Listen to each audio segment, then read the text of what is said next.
জেলার স্বাস্থ্যকেন্দ্রগুলি কেমন পরিষেবা দিচ্ছে তার উপর চলছে মূল্যায়নের কাজ। গোটা জেলা জুড়ে চলছে এই মূল্যায়ন পর্ব। 2026 সালের মধ্যে মূল্যায়ন সম্পূর্ণ করার লক্ষ্যমাত্রা রাখা হয়েছে।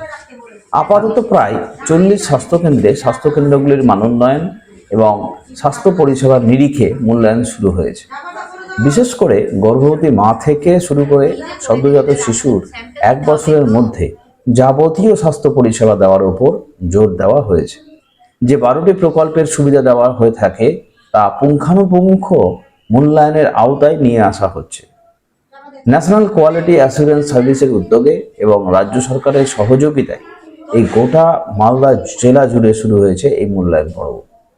এদিন কালিয়াচক 3 ব্লকের বেদরাবাদ হাসপাতালের অধীনস্থ খেজুরিয়া নিউ কলোনি সুস্বাস্থ্য কেন্দ্র পরিদর্শনে হাজির ছিলেন মালদা জেলা ডেপুটি CMH1 মৌসুমী পাল ব্যানার্জি, ডিস্ট্রিক্ট কোয়ালিটি অ্যাসুরেন্স সদস্য শুভ্রজিৎ সাহা, বেদরাবাদ হাসপাতালের বিএমএইচ শেখ আবদুল্লাহ, ব্লক স্বাস্থ্য বিভাগের সিনিয়র PHN নির্ঝর হালদার প্রমুখ। তাদের সঙ্গে হাজির থেকে সমস্ত বিষয় আপনাদের সামনে তুলে ধরছেন আমাদের প্রতিনিধি রেজাউল করিম।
আজকে আমাদের একটা অ্যাসেসমেন্ট চলছে নিউ খেজুরিয়া কলোনি সুস্বাস্থ্য কেন্দ্রতে। এটা পশ্চিমবঙ্গ সরকারের উদ্যোগে এবং সেন্ট্রাল গভর্নমেন্টের একটা স্ক্রিনিং বলতে পারে, ন্যাশনাল কোয়ালিটি অ্যাসুরেন্স স্ট্যান্ডার্ড যেটা হয়, যে আমরা এই সেন্টার থেকে কেমন হেলথ সার্ভিস আমরা মানুষকে দিচ্ছি তার একটা স্ক্রিনিং বলতে পারে, যার মধ্যে 12টা প্যাকেজ আমাদের পশ্চিমবঙ্গ সরকার সাধারণ মানুষের জন্য রেখেছে।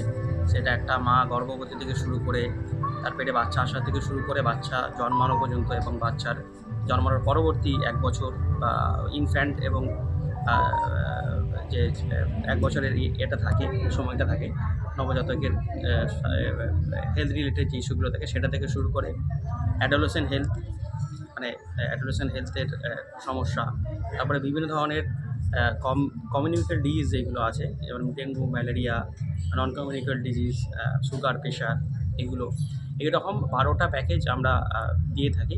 12টা ফেসিলিটি আমরা সাধারণ মানুষকে দিয়ে থাকি। সেইগুলোই একটা অ্যাসেসমেন্ট চলছে, কতটা আমরা স্ট্যান্ডার্ডাইজ করতে পেরেছি, পশ্চিমবঙ্গ সরকার কতটা পেরেছে তার একটা অ্যাসেসমেন্ট চলছে, সেন্ট্রাল অ্যাসেসমেন্ট। এবং আমাদের এখনও পর্যন্ত 6টা সুস্বাস্থ্য কেন্দ্র বসেছে, তার মধ্যে 4টে ন্যাশনাল কোয়ালিফাইড হয়েছে। এবং সর্বোপরি মালদার মধ্যে আমার একটা সাব সেন্টার, সেটা হচ্ছে লক্ষ্মীপুর সাব সেন্টার কালীচক 3 ব্লকে, এবং হাইয়েস্ট হয়েছে সেটা। এখনও আজকে এটা অ্যাসেসমেন্ট শেষ হবে আজকে। এরপর 14 তারিখের একটা আছে, সেটা শাহবাজপুর। টোটাল আমাদের কালীচক 3 থেকে 8টা সাব সেন্টার এই ন্যাশনাল যে স্ক্রিনিং টেস্ট সেখানে বসবে। আমাদের সব সেন্টার বলতে আমাদের কিছু ক্রাইটেরিয়া বেঁধে দিয়েছে। সেখানে যে ক্রাইটেরিয়াগুলো যেসব সেন্টার ফিল আপ করবে সেগুলোতে আমরা কয়েকটা ফেজ হয়, ফেজ 1, ফেজ 2, ফেজ 3, আস্তে আস্তে আমরা সবগুলোকেই সার্টিফাই করার চেষ্টা করব, ক্রাইটেরিয়া যেগুলো মিট করবে। আজকে আমাদের ইন্সপেকশনে রয়েছেন ডিস্ট্রিক্ট থেকে ডেপুটি CMOH 1 ম্যাডাম, আমাদের এনকস ডিস্ট্রিক্ট টিম এবং আমি আছি, এবং আমাদের ব্লক অফিস থেকে PHN, সিনিয়র PHN সবাই আছে। একটু আগেই বললাম আমাদের যে 4টে সাব সেন্টার হয়েছে, আমরা এটা ন্যাশনাল কোয়ালিটি অ্যাসেসমেন্ট টিম, তো সেগুলো সাব সেন্টারে কিন্তু বেশিরভাগ আমার সাব সেন্টার 80%-এর উপরেই আছে। একটা তো 92% পর্যন্ত নিয়ে এসেছে, যেটা লক্ষ্মীপুর সুস্বাস্থ্য কেন্দ্র আছে। আমরা নিউ খেজুরিয়া কলোনি যেটা আছে এই সাব সেন্টারের প্রতি আমরা আশাবাদী যে এটাও অ্যাটলিস্ট 80%-এর উপরেই থাকবে, বা তার চেয়েও বেশি আশা করছি আমরা। তো সব মিলিয়ে আমাদের পজিটিভই, পশ্চিমবঙ্গ স্বাস্থ্য যে আমাদের পশ্চিমবঙ্গ স্বাস্থ্যের যে ব্যবস্থা উন্নতির দিকেই আছে এবং পরিষেবা মানুষ পেয়ে সন্তুষ্ট। আমার নাম ডক্টর শেখ আবদুল্লাহ, আমি BMOH কালীচক 3 ব্লক।